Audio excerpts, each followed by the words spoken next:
I'll take any questions for you guys. Front row here. Bill? Yes. Could you, what's the next step, do you think, for this defense? Where do you think this defense is? Where does it need to go? We just had a conversation about that. Obviously, expectation level here is to be the best defense and best offense, best kicking game. We're not there yet. I think it's very close. I don't think we have the, you can't say that we have a couple of units that just aren't personnel based. I think we have very good personnel. I think we have very good coaches. We just got to put one all together. Pass defense was outstanding last week, and we gave up too many yards rushing. So it's what's next is a complete game, a dominant performance, and we haven't had that yet. Eli Apple last year was the young guy. Now he's the veteran. How has he progressed in that role? What would you want to say about that? Good. I don't have all the stats with me and champion level performances, but I think he's, I don't think he's the best corner in college football, and that we expect him to be at some point. I think he works his tail off, and he's pretty good.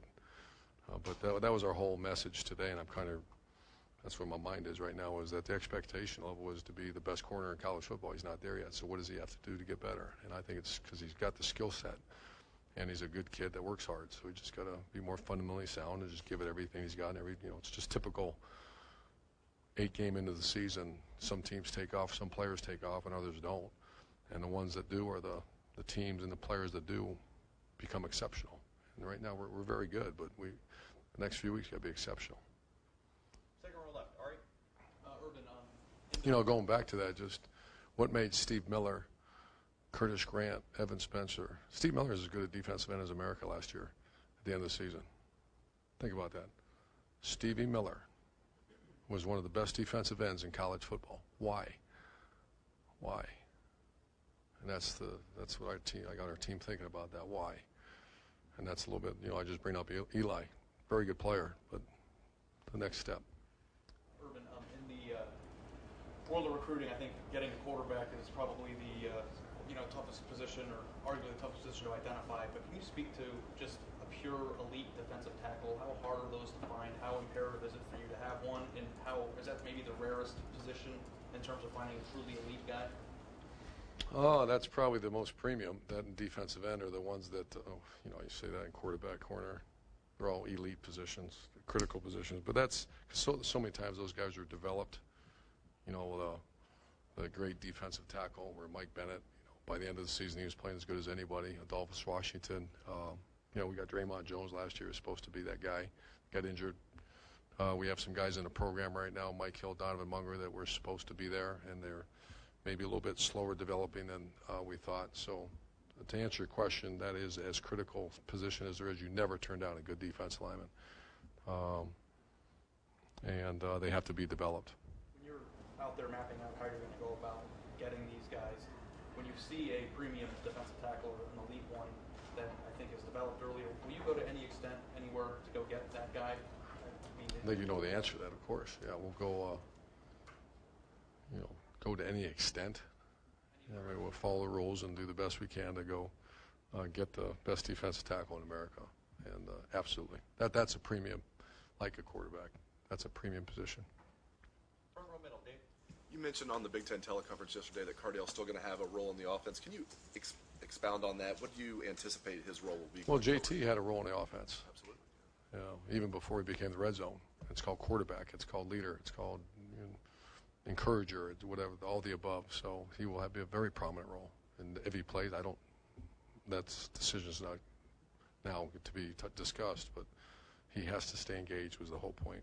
It's safe to say this is not a two-quarterback system. This is JT's show. Yeah. JT's starting a quarterback. Front row right here. Austin?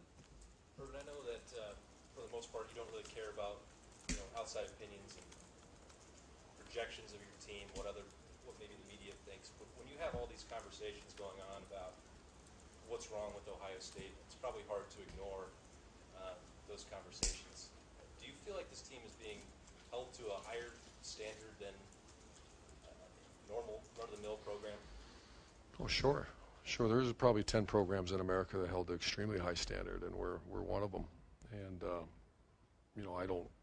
you made the comment that those conversations I'm not part of. I'm part of really important ones in that how do we become the best defense, best offense, best special teams in America, and that's hard to do. You know, I think the way we finished a year ago was a perfect template. That hard to say there was a better defense, hard to say better offense and better kicking game, but that's Camelot. That's everybody's working to get there. This is a similar, topic with when these rankings come out, the playoff selection. That's another maybe distraction. But do you see a team right now out on the field, Saturdays out on the practice field, that is a playoff caliber team? I have no idea. I think we have a very good football team, and I think we got to keep getting better and better and better. And that's all I can worry about. Front row right. Tim? Yeah, Urban, did Joshua Perry practice today? He did. He did some stuff. It was more like I used to call it the Shazier practice. When Shazier had some injuries, he was behind everybody and getting mental reps and all that. And tomorrow he's going to actually run around. So they've upgraded him to probable. And as you watched video from last week, what did you see out of Booker? And obviously Cameron Williams can't play in the first half this week. He was still going on the trip, correct? Yes. Yeah. Yes. But what did you see? How valuable is the experience that especially Booker got? You understand? Well, it's game changing. I mean, that's a career changing experience that you get right in them. And he played a little bit the week before and did very well. And he's a young player still.